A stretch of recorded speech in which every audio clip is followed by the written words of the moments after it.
Oi, pessoal! Boa noite!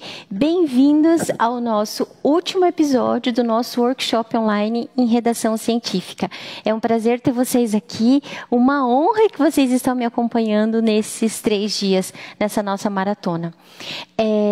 Preciso lembrar vocês que quem vem acompanhando, eu deixei os meus canais abertos, então, Instagram, WhatsApp, quem precisasse falar comigo, poderia mandar mensagem, quem tivesse dúvida, poderia mandar mensagem que eu responderia agora.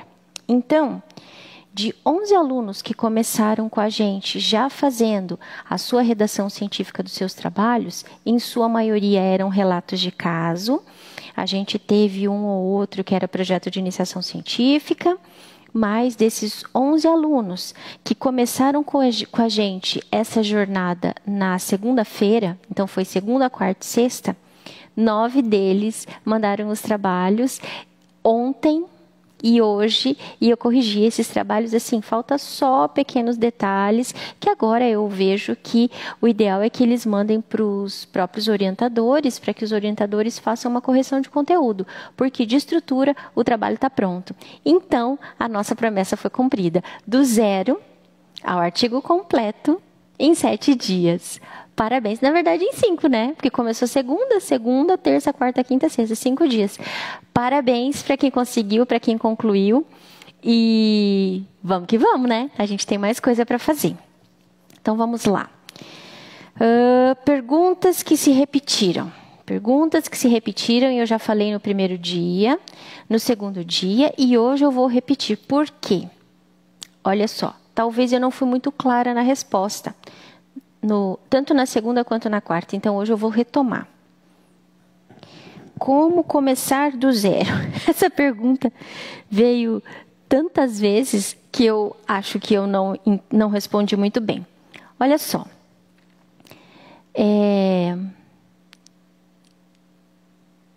Tem um professor, um orientador meu, um grande colega, um professor que eu me inspiro muito no que ele faz e no que ele fala.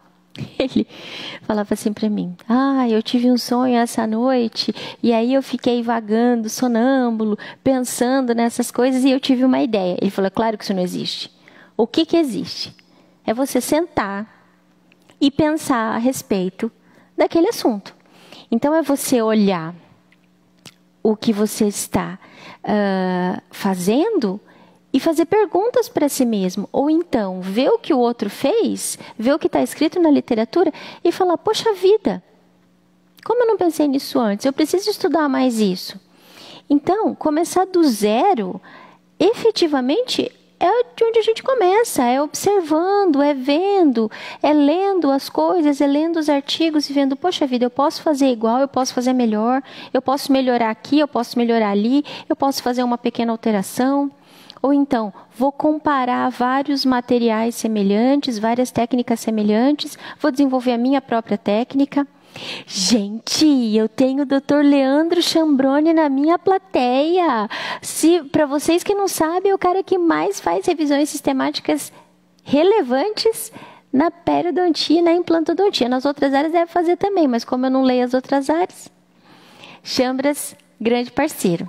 E a Josi também, que está aqui com a gente. A Josi merece o troféu, que veio acompanhando a gente a semana inteira. Mas não vamos perder a nossa atenção. Vamos lá. Eu estava falando outro dia que escrever com esses alunos que estavam me pedindo ajuda. Escrever é igual ir na academia. Você tem que treinar todo dia, você tem que treinar todo dia, você tem que treinar sempre. Escrever, redação científica em especial, é igual língua. Aprender uma língua nova, você tem que treinar, você tem que treinar. E cada vez, quanto mais você treina, melhor você fica. Quanto mais você treina, melhor você fica.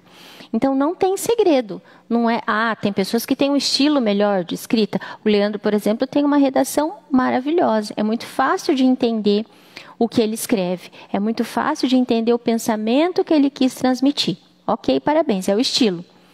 Eu não vou exigir, não tem como exigir que todo mundo tenha o mesmo estilo, por exemplo, que o Leandro para escrever. Ou, por exemplo, enfim, aí nas suas áreas de atuação, grandes nomes da literatura. Mas quanto mais você escreve, quanto mais você lê, quanto mais você treina, melhor você fica. Algumas pessoas levam mais tempo, outras pessoas levam menos tempo, isso a gente chama de curva de aprendizado, tá bom? Então todo mundo tem chance de fazer, é só querer e se dedicar. Tem uns que vão ter que se dedicar mais, outros vão ter que se dedicar menos, e aí é com vocês. Vamos lá. Tem horas que parece que eu não saio do lugar. O que fazer nessas horas? Parece que o texto travou. Bem, eu, particularmente, preciso tirar o foco. Nessas horas, eu preciso fazer assim. Ler um outro material. Pedir ajuda de alguma outra pessoa. Eu falei para vocês no início do nosso workshop que eu converso muito com meu marido. Meu marido não é da área da saúde. Hoje, por exemplo, eu estava discutindo com ele uma questão sobre regeneração tecidual guiada. E eu discutia com ele números. E ele falava assim para mim, mas esses números representam o que dentro da sua amostra? Olha só a importância de eu pegar a opinião dele, que não tem nada a ver com a área da saúde, que não tem nada a ver com a área que eu trabalho, que eu estudo, que eu escrevo. Ele me fez perguntas que, para mim, eram óbvias. E ele perguntando, ele me disse, não, essa resposta não é óbvia. Como vocês perguntaram agora. Como começar do zero? Para mim é óbvio, tem que sentar o traseiro na cadeira e ler. Simples assim. Mas não é tão óbvio. Se fosse óbvio, vocês não me perguntariam. Então, quando o texto começa a ficar muito difícil, muito arrastado, tem outras coisas que eu também gosto de fazer. Por exemplo, eu gosto de correr. Eu vou correr. Para quem não corre, deixa eu explicar. Correr é quase meditação. Você tem que ficar focado em trocar o passo e respirar, porque às vezes a gente esquece de respirar. E aí você começa a passar mal. Então, a única maneira de você continuar correndo é respirando e trocando passo. Então, você tem que se desligar um pouco das outras coisas. Isso dá realmente uma refrescada. Dá uma ajuda nos pensamentos. Às vezes, ajuda a botar o pensamento no lugar. Às vezes, ajuda a ligar uma ideia com outra. É bom. Então, 3 conselhos. Lê outra coisa. Muda de ares. Segundo conselho. Conversa com alguém que não seja da área. Pode ser seu companheiro, conversa com o cachorro, com o gato, conversa com outras pessoas que não estão ligadas ou ainda conversa com o orientador. Fala para ele, olha, eu estou com uma dificuldade aqui, estou escrevendo uma parte que eu não consigo entender muito bem o que está acontecendo porque eu travei. E a terceira coisa, vai fazer atividade física. Atividade física, no meu caso, ajuda muito. A atividade física, no meu caso, me ajuda a colocar os pensamentos em ordem. Tá certo? Então, são 3 dicas que eu dou para vocês quando o texto fica muito arrastado, fica muito difícil. Como eu peço ajuda? Bem, se você tem um orientador, eu recomendo fortemente que você diga para ele em alto e bom som. Querido orientador, eu não consigo mais sair daqui sozinho, eu preciso de ajuda.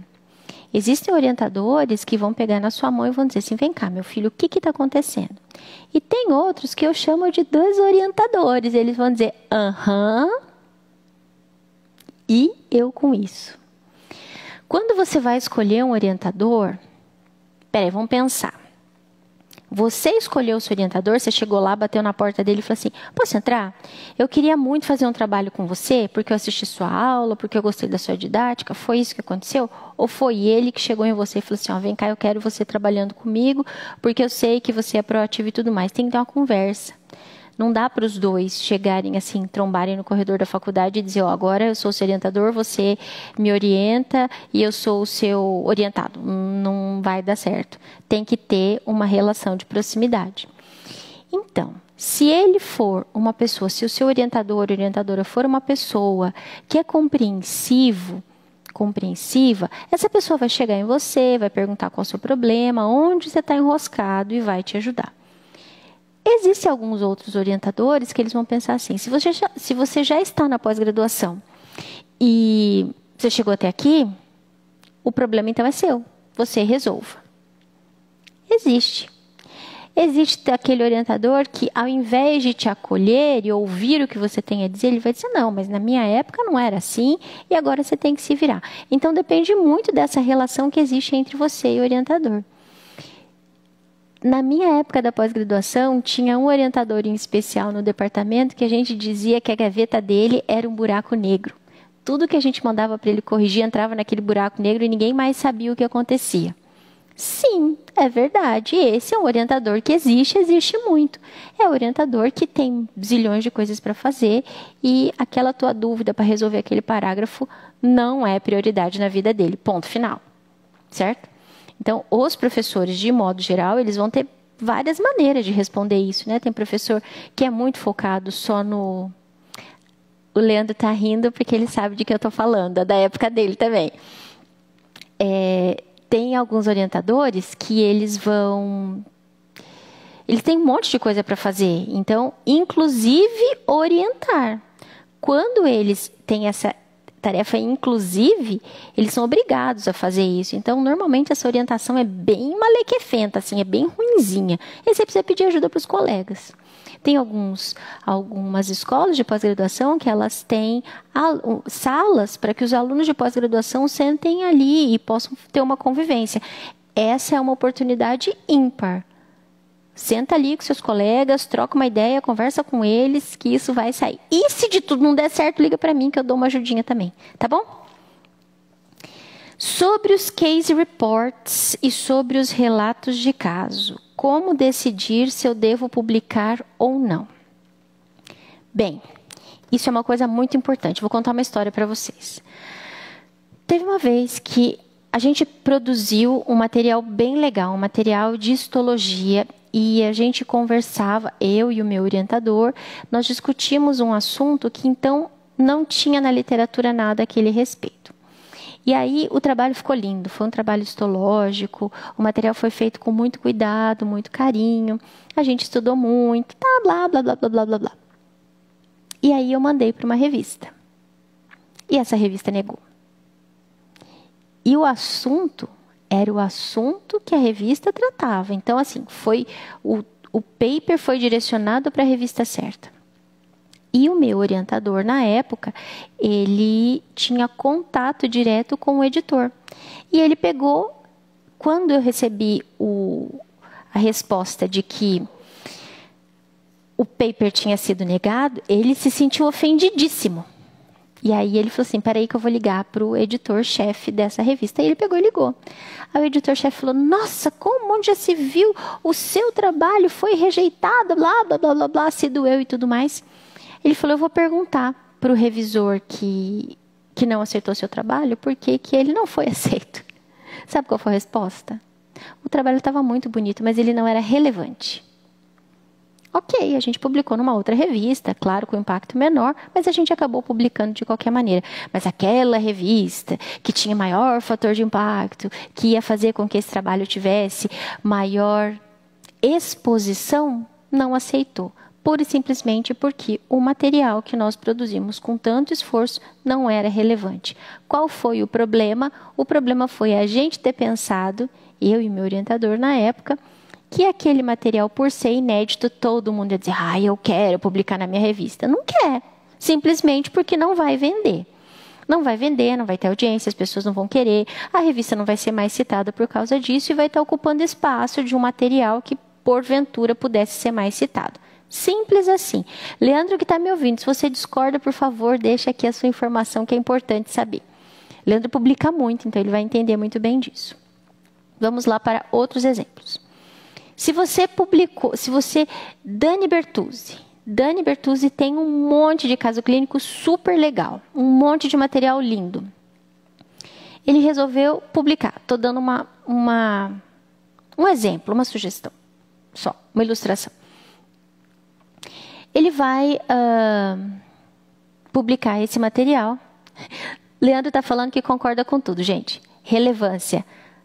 Quando você for escrever, pensa bem se o seu material é relevante. Às vezes você perde um tempão escrevendo e não é relevante, não vai ser publicado, certo? Então vamos voltar lá. Estou fazendo um caso clínico, o resultado final, a estética ficou maravilhosa. O meu material, nossa, ficou lindo. E eu quero publicar. Espera aí.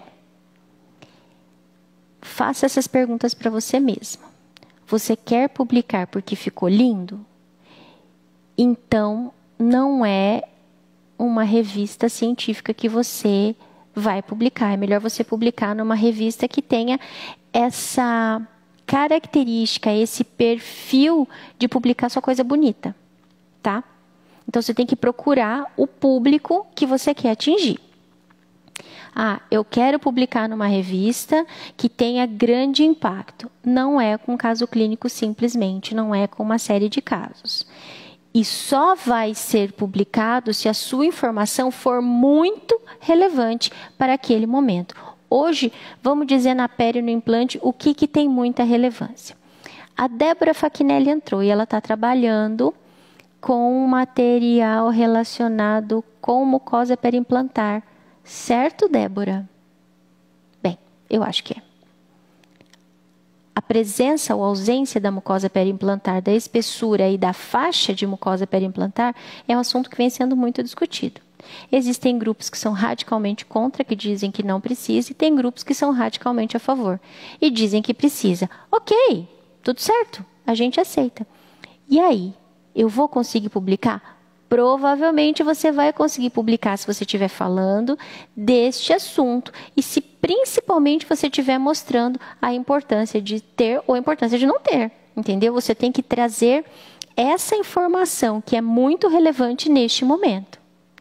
Se você resolver falar, então, da superioridade da prótese parafusada sobre a prótese cimentada, sinto muito, mas você não vai arrumar espaço para publicar em nenhuma revista mais importante. Você vai ter que se contentar com as revistas de baixo impacto. O que eu quero dizer é, se você quiser publicar o seu caso clínico, você só tem um caso clínico e ele só tem foto bonita, procura uma revista que tenha esse perfil.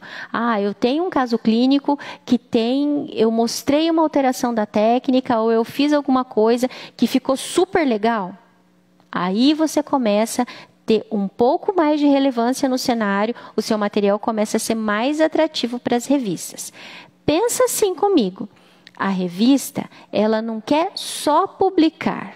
A revista quer publicar artigos que atraiam as pessoas para ler o seu material. Então, tem que ser um artigo que as pessoas queiram ler.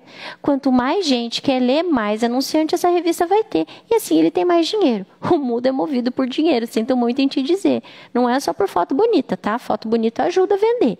Mas só foto bonita não vai resolver o seu problema de publicação. Pense também, pergunte para você mesmo, o meu caso clínico resolveu alguma questão importante? Quando você começou esse caso clínico, você se fez uma pergunta, normalmente ela está relacionada com a queixa do paciente. Você se fez essa pergunta e você foi estudar para resolver essa pergunta. Quando você estuda para resolver, então, você começa a elaborar na sua cabecinha quais são as estratégias que você precisa, baseado na literatura. E aí, então, o seu caso começa a tomar mais cor, tomar mais corpo. Tá certo? Sobre os gerenciadores de referência, professora, alguns são pagos. Sim, eu me lembro de ter falado, mas eu vou reforçar. Alguns gerenciadores de referência, eles são pagos.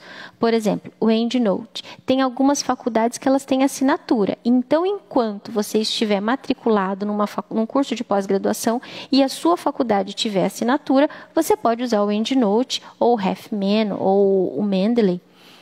Esses gerenciadores de referência que eles são pagos. Saí da faculdade, não tenho mais a matrícula, não tenho mais acesso ao VPN da faculdade. Sinto muito, você veio para o mundo dos mortais e agora você vai ter que usar, então, o seu rico dinheirinho para pagar esses gerenciadores se você quiser utilizá-los. Como eu falei, existem outros gerenciadores de referências que não são pagos. Esses gerenciadores, por exemplo, o Word tem um gerenciador dentro dele que você consegue usar. Eles dificultam muito a vida de quem vai corrigir seu texto, porque toda vez que você muda a posição daquela referência, ou você vai tentar mudar alguma palavra ali, começa a dar problema. Então, para as pessoas que eu oriento, para as pessoas que eu faço mentoria a esse respeito de redação científica, eu peço, não utilizem gerenciadores de referência. Só vai utilizar quando seu texto estiver pronto, estiver montado, e aí você escolhe lá a revista que você vai querer publicar, e aí, então você usa o gerenciador para facilitar a ordem dessas referências, a ordenação dessas referências e a normatização. Tá certo? Plataformas de busca. Plataformas de busca são recursos pagos? Algumas. O Connected Papers, por exemplo, para você utilizar a versão gratuita, ele deixa você, acho que, fazer 3, talvez 2 ou 3 infográficos. Quer dizer que você faz a pesquisa e vai gerar aquele infográfico. Eu não tenho certeza se são 2, 3 ou 4. A partir disso, você tem que fazer uma assinatura.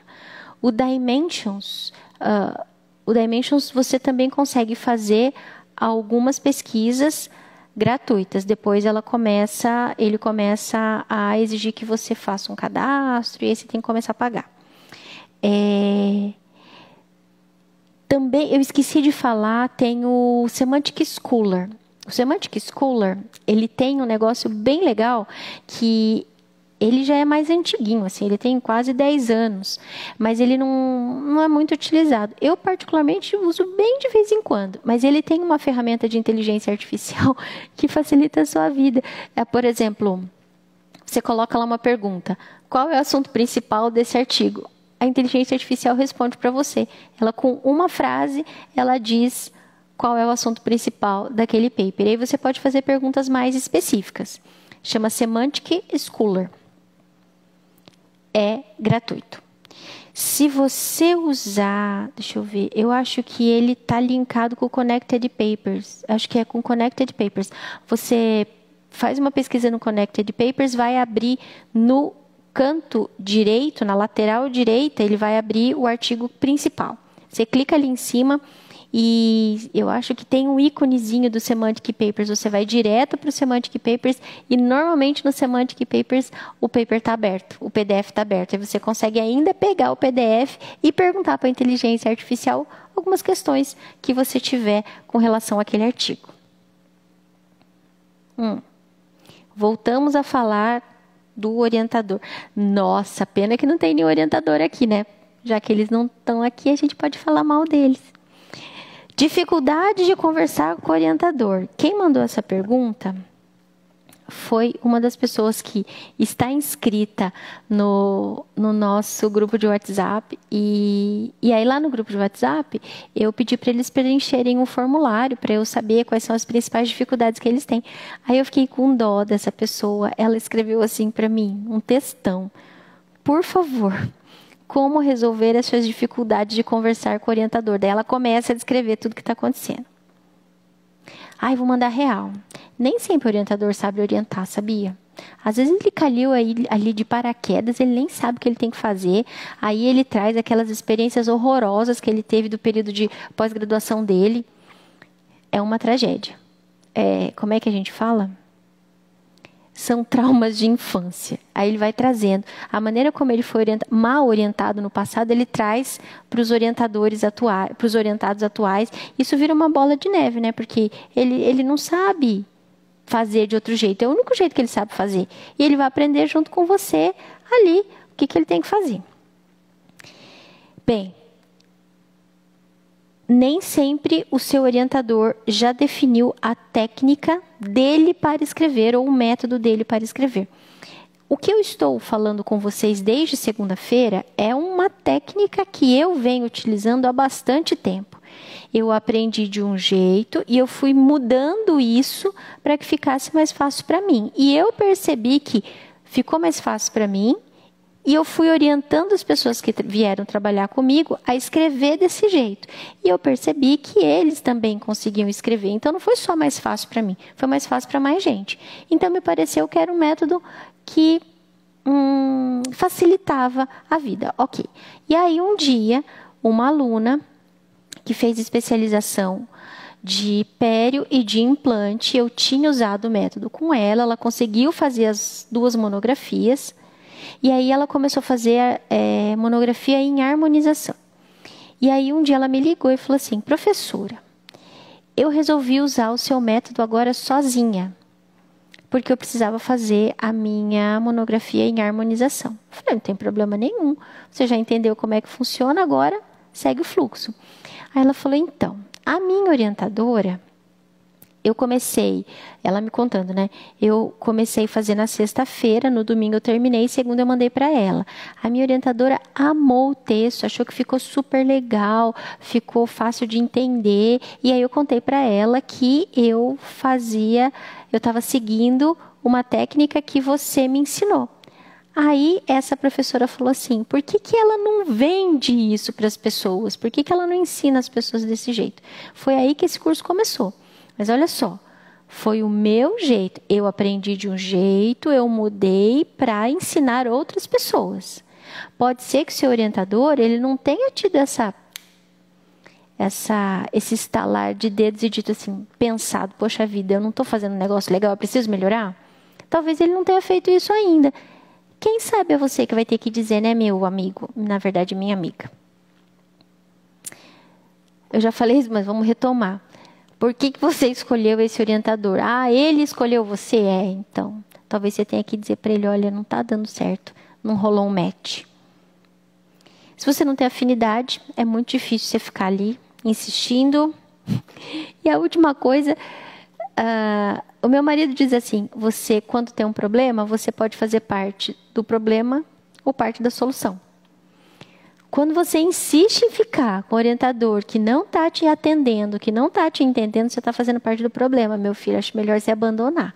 Então, muda essa vida, vai fazer parte da solução. Se esse orientador não está indo de encontro com o que você precisa, talvez ele não seja o orientador adequado para você continuar o seu trabalho. Vamos então falar agora da última fase do nosso workshop online. Normatização dos trabalhos. E agora? Calma. Normatização do trabalho quer dizer, você vai colocar nas normas e nas regras que ele precisa ter para ser publicado ou para ser, no caso de uma dissertação ou de uma tese, para você fazer o depósito desse material intelectual. Cada escola tem uma normatização própria. Hoje, as escolas que oferecem os cursos de especialização no Brasil, elas têm os cursos que são autorizados pelo CFO. Eles precisam ter uma chancela de uma universidade. Então, por exemplo, aqui em Curitiba tem vários cursos. Eu sei que na universidade... tem vários cursos e tem uma faculdade em especial, uma universidade em especial no Brasil, que ela chancela cursos no Brasil inteiro. Essa universidade é uma universidade que não é muito grande, fica aqui no Paraná, mas ela chancela curso para o país inteiro. E para fazer a normatização das monografias, dos cursos de especialização que são chancelados por ela, ela criou, então, tem uma máscara que o aluno só vai preencher com o texto. Ali já tem todo o espaçamento, paragrafação, tudo isso está feito. Não só ela. Existe uma outra faculdade de Santa Catarina, acho que é Itajaí, que faz a mesma coisa. Por quê? Porque facilita quando existe um banco de teses, um banco de monografias.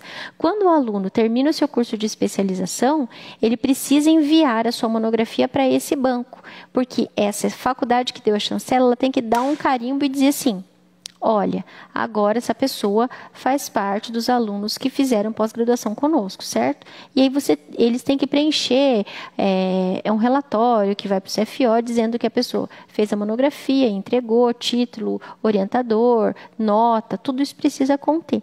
Então, essas faculdades elas fazem essas máscaras de normatização. As faculdades de já pós-graduação a nível de mestrado e doutorado, elas seguem a normatização da própria escola. Eu fiz USP, então dentro da USP a gente termina de escrever, vai até a biblioteca, pede ajuda para a bibliotecária e ela vai mostrar tudo o que a gente precisa fazer para a normatização. desde a maneira como a gente vai redigir a referência, a maneira como a gente vai colocar a referência dentro do texto, dentro da lista de referências, tudo isso já tem uma normatização. Então, fica tranquilo. Cada escola vai ter a sua normatização. Se você está em dúvida, você tem que procurar a coordenação do seu curso e pedir, então, a normatização.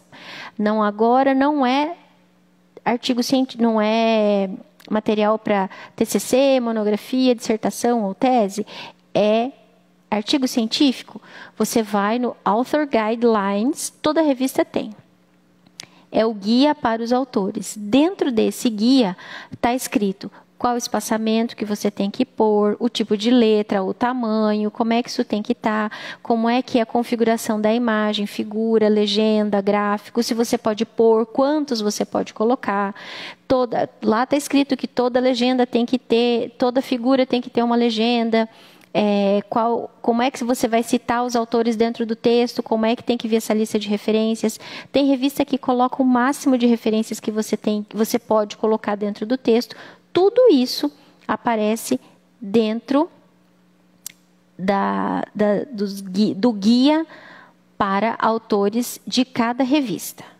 Tudo isso aparece. Tem revista que não coloca espaçamento, tamanho de letra, mas ela coloca lá quantas palavras pode conter o seu arquivo, quantas palavras pode conter o seu texto, quantas figuras, quantos gráficos e quantas tabelas. Tudo isso ela normatiza. Então, a normatização não é um problema. É muito comum aluno vir desesperado assim. Ai, professor, e agora? Como é que eu coloco? Qual é a regra? Menos, né, gente? Menos. Isso aí seleciona o texto inteiro, vai lá dentro do Word mesmo, você coloca espaçamento, paragrafação. Isso é super tranquilo de fazer. Não sofram por causa disso. Então, vamos lá. Tá. Tenho que falar com vocês de elementos pré-textuais e pós-textuais. Então, olha só. Nós falamos na ordem que eu vou colocar. Começamos com pergunta inicial, que vai gerar o objetivo. Depois do objetivo, a gente fez a redação de material e método, ou ainda de caso clínico, o relato de caso, se você está escrevendo um caso clínico. Imediatamente depois, a gente descreveu o resultado, lembrando que essas duas sessões, material e método e resultado, ela é técnica, ela é descritiva, é assim. Passo 1, passo 2, passo 3. Observei isso, isso e isso. Ponto. Você não coloca o seu ponto de vista. Você não discute o resultado. Porque aí tem a seção discussão. Vamos lá, discussão. Primeiro parágrafo. Qual é a sua grande novidade? Coloca aí mais 2, 3, 4, 5 parágrafos de acordo com o que você quer discutir. Lembrando que cada parágrafo tem que, de alguma forma, cada parágrafo da discussão trata de um assunto e, de alguma forma, ele tem que estar ligado com a sua pergunta inicial, certo?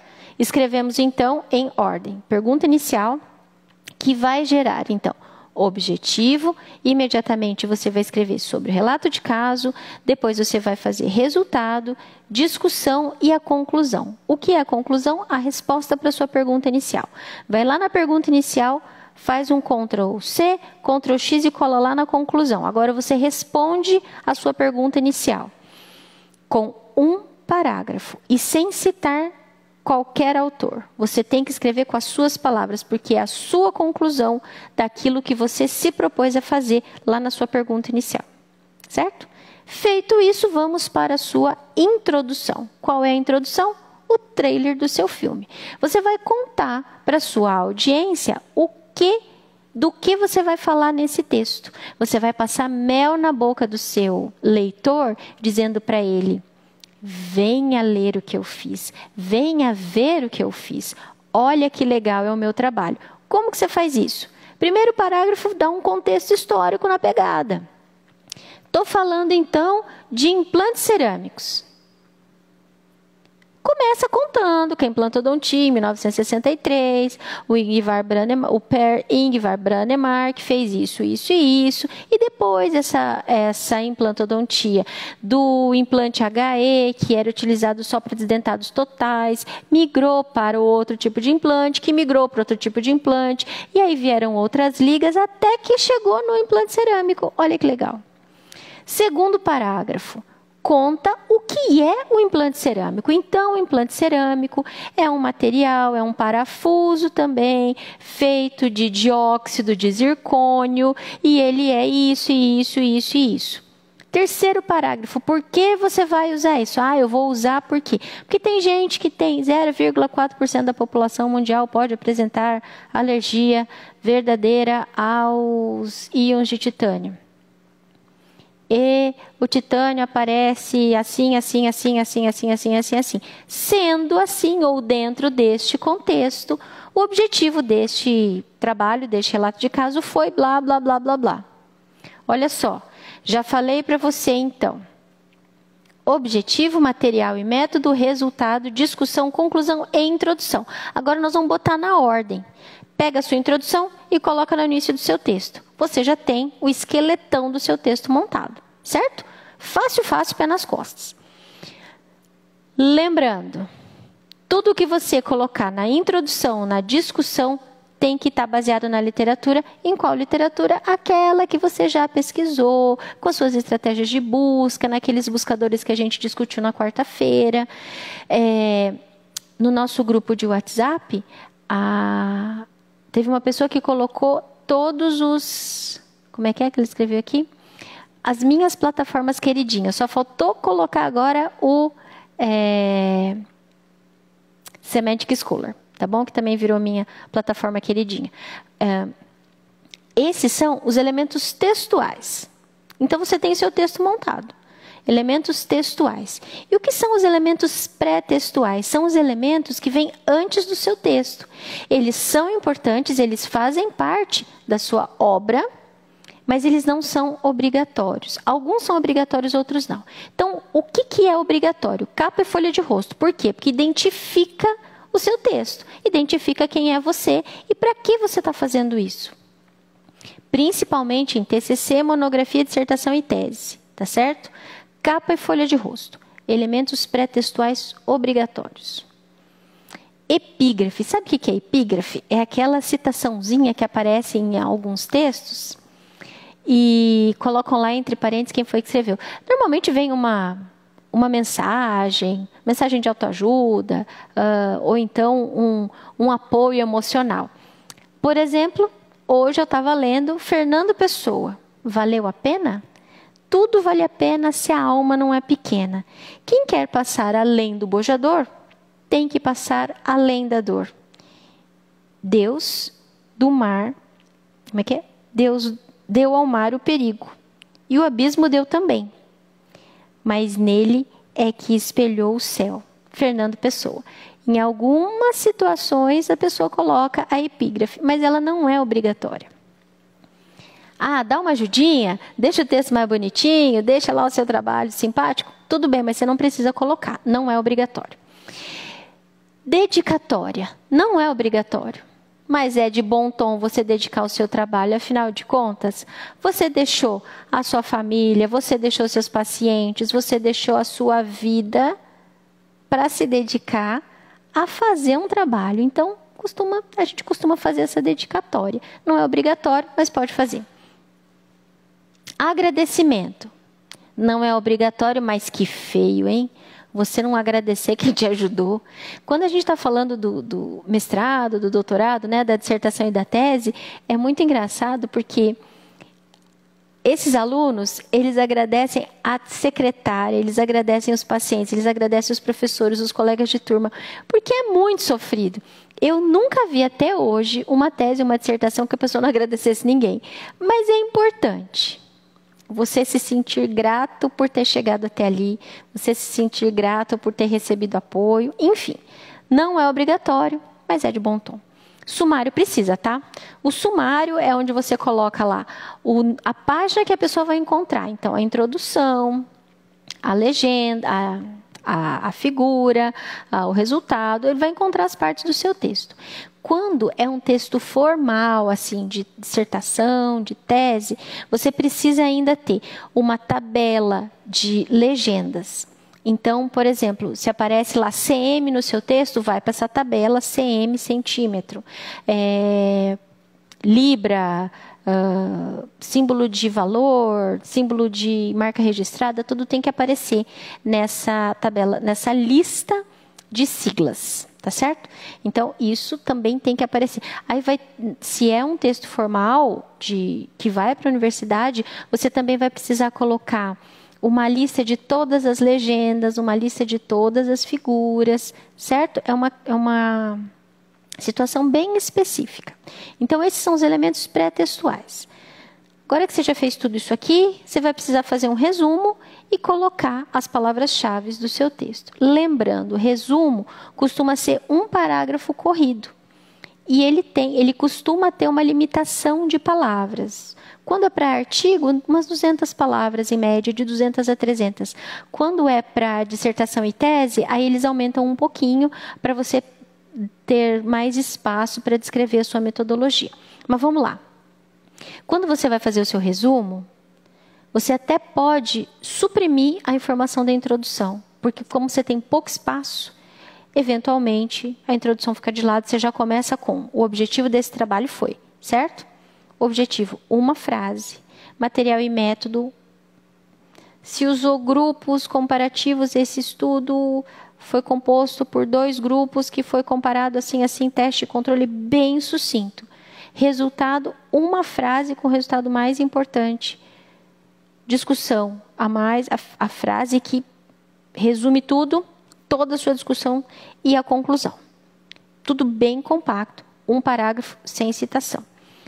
O abstract costuma ser em inglês e é a tradução literal do português para o inglês. Então, a gente só faz resumo quando o texto todo está acabado. Deu ok? O orientador deu ok, você vai e faz o resumo. Tá certo? Keywords é a tradução das palavras que você usou lá para a sua palavra-chave, que você colocou depois do resumo. Lembra uma coisa, as suas palavras-chave, as suas keywords, são as mesmas que você utilizou para fazer a busca dos seus artigos. Olha como tudo está ficando mais fácil.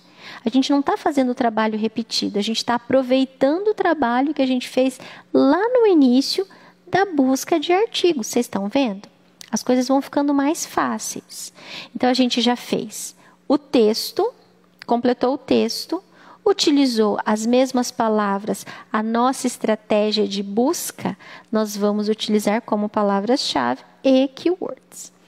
Resumo já foi feito, os elementos pré-textuais nós já acabamos de discutir se são importantes ou não. Os elementos pós-textuais, então, são o quê?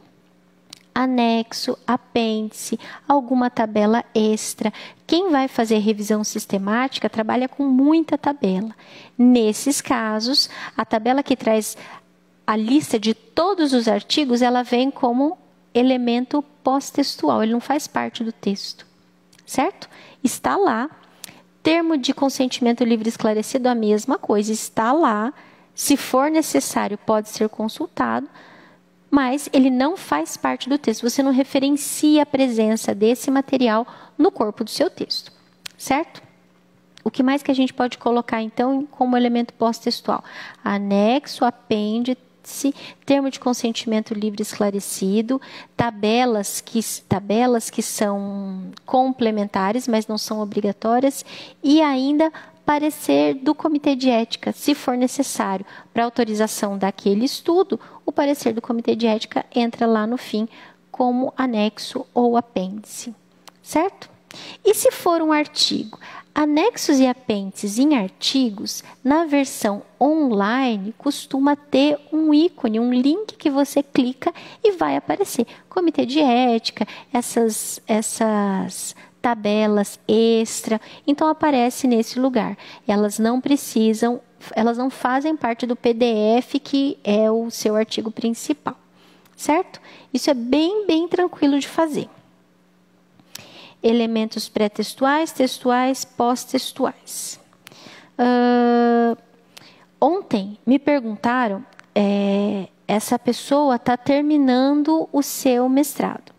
E aí o orientador dela disse assim, você vai escrever a sua dissertação como se fosse um artigo para uma revista importante em periodontia. Ela veio me perguntar se o Journal of Periodontology é uma revista importante o suficiente. É claro que é uma revista importante o suficiente. E o que traz de importante para ela fazer a redação? Nada. Absolutamente nada. A redação dela não vai mudar em nada. O que vai mudar? Eventualmente, ao invés de chamar de introduction, chama de background. Eventualmente, ela vai ter que escrever lá qual é a relevância clínica daquele material que ela fez. São poucas coisas, mas tudo isso vem nesse guia que eu mostrei para vocês, que eu falei para vocês, que é o guia para os autores. Como é que você vai escrever esse artigo? Minha sugestão é escolher a revista, ler o guia para o autor, e aí então você vai escrever conforme a revista quer, porque fica muito melhor para a revista, né? Não tem a trabalheira de ficar corrigindo um negócio. Já está tudo na revista, já está tudo nesse guia.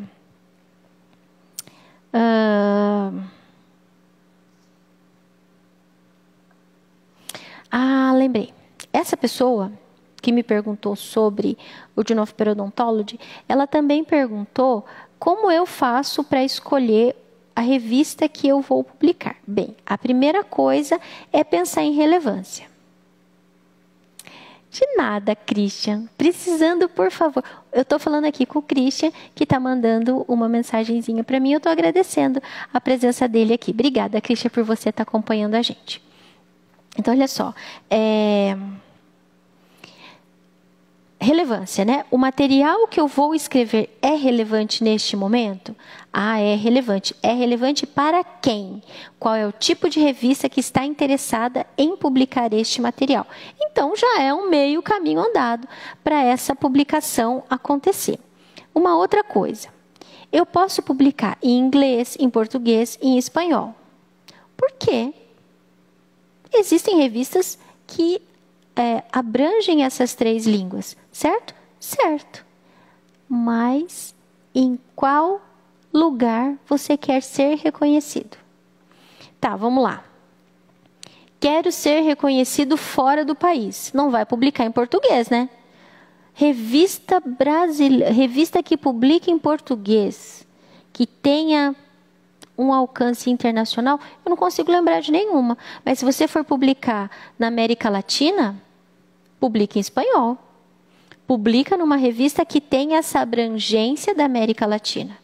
Eu quero uma revista internacional que pega América Latina e Europa. Você vai ter que publicar em inglês. Sinto muito em te dizer. As revistas que publicam em alemão, em francês, em russo, elas são muito locais. Elas não têm essa abrangência, essa exposição grande para um público grande. Eu quero atingir muitas pessoas. Você pode publicar na China, você pode publicar na Rússia. O campo deles é muito grande, mas é só naquele país. Então, pensa assim. Você vai gastar uma energia grande na sua redação. Vai mirando quem você quer. Por exemplo, aqui no Brasil, para quem não sabe, o International Team for Implantology, que é o ITI, que hoje é patrocinado exclusivamente pela Straumann,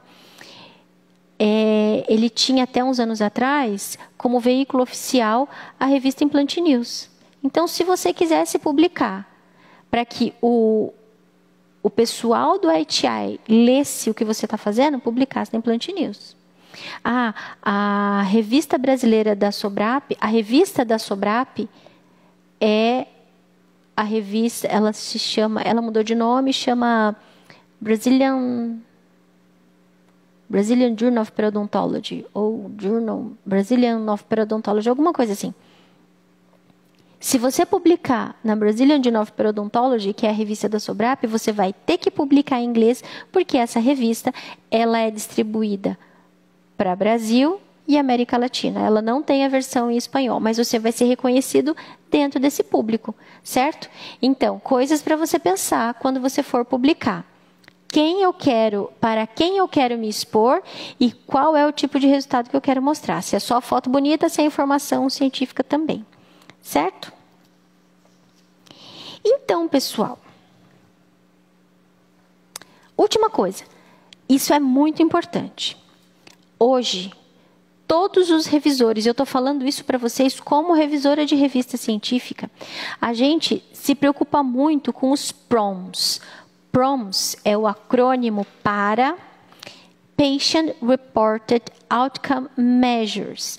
Tudo o que a gente faz em odontologia tem que ser centrado no paciente. Tudo. Quando a gente faz um tratamento, o tratamento que eu ofereço para o meu paciente é para resolver um problema do paciente, não meu problema. Então, o resultado tem que ir de encontro à queixa principal dele. Quando você for escrever, não esquece de focar no resultado do paciente. Qual o benefício que o paciente teve com a intervenção que você fez, a intervenção que você ofereceu, certo? Então, todo o trabalho hoje que a gente faz em odontologia, toda a revisão que eu faço dos textos, eu sempre procuro observar se o autor deixou bem claro qual era o maior benefício que o paciente recebeu. Se esse benefício ia de encontro à sua queixa principal. Se esse paciente que foi exposto àquela intervenção, ele recebeu algum benefício com isso, tá? Então, por favor, quando vocês forem escrever, para a gente não ficar negando o material de vocês, lembrem disso. Sempre centrado no paciente. São os PROMs. Patients Reported Outcome Measures. Então é o seguinte, pessoal. Esse workshop online durou 3 dias. Foi um prazer estar com vocês. Eu aprendi muita coisa com as dúvidas de vocês. Espero que vocês tenham aprendido um pouco comigo. Se vocês tiverem dúvidas, por favor, os canais estão abertos. Vocês podem entrar em contato. É sempre um prazer estar ajudando vocês. E hoje, oficialmente, a gente abre para venda a 2ª edição do nosso curso de escrita científica em odontologia, redação científica em odontologia. O que eu ofereço nesse curso? O que vocês viram durante esse workshop, mas com mais detalhes. Além das aulas, que eu acho que são 28 módulos, se eu não estou enganada. Além das aulas que a gente oferece, que a gente já tinha na primeira edição, a gente melhorou a primeira edição e a gente colocou muitos exercícios que nós chamamos de mão na massa. Eu mostro para vocês, durante esses exercícios, se vocês fizeram, eu vou dando dicas para você conferir se vocês fizeram tudo o que tinha que ser feito em cada sessão do seu trabalho. Então, por exemplo, redação do caso clínico, redação do material e método. Você colocou isso, colocou aquilo outro, vê se está numa sequência lógica, escreveu a medicação, escreveu o pós-operatório, colocou a radiografia, tudo isso a gente vai fazendo. Então, é uma mão na massa, são exercícios que a gente faz com cada sessão do curso. Além disso, eu fiz um mapa mental que mostra para vocês o que vocês têm que fazer, explicando a sequência lógica desse passo a passo que eu bolei, que eu fiz. Eu e minha equipe, né? Gente, eu não faço nada sozinho, tá? Eu tenho uma super equipe que trabalha comigo. Meninas, amo vocês.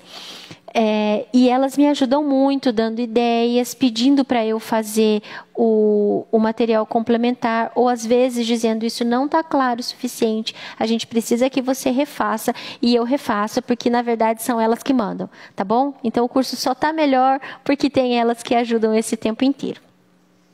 E aí a gente fez o seguinte, eu já falei para vocês na 2ª e na 4ª, mas hoje eu repito. Então, todo mundo que comprou a primeira edição vai ganhar o update da 2ª edição. E a gente resolveu fazer assim. Para os 30 primeiros que comprarem o curso, a gente vai fazer esse update toda vez que tiver edição nova. Comprou a 2ª edição, você vai ganhar a 3ª, a 4ª e assim por diante. Então, fiquem tranquilos, vocês não vão precisar ficar comprando toda a edição. Comprou a primeira, você já ganha de lambuja a 2ª e a 3ª. E se Deus quiser, quantas mais a gente fizer.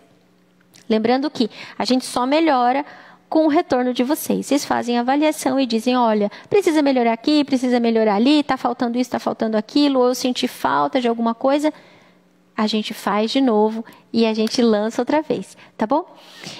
Além disso, para os 10 primeiros que comprarem o curso, eu vou estar fazendo uma mentoria com essas pessoas. Então, para esses 10 primeiros, eu vou estar corrigindo os trabalhos e a gente vai estar discutindo os detalhes para deixar esse trabalho cada vez mais alinhado, cada vez mais afiado, cada vez mais pronto para ser publicado. Tá certo? Deixa eu ver se eu deixei alguma coisa aqui para trás. Pessoal, então, oficialmente, o carrinho está aberto. Quem quiser comprar, por favor, o link vai estar na nossa bio aqui do Instagram e vai ser um prazer ter vocês com a gente. Só lembrando que esse curso, ele é o primeiro de muitos. Então, a gente tem mais cursos já prontos e a gente vai lançando e a gente vai falando com vocês. É sempre um prazer e uma honra para mim estar conversando com vocês. Foi um prazer ter vocês aqui. Beijo grande para todos e nos vemos. Até mais. Tchau!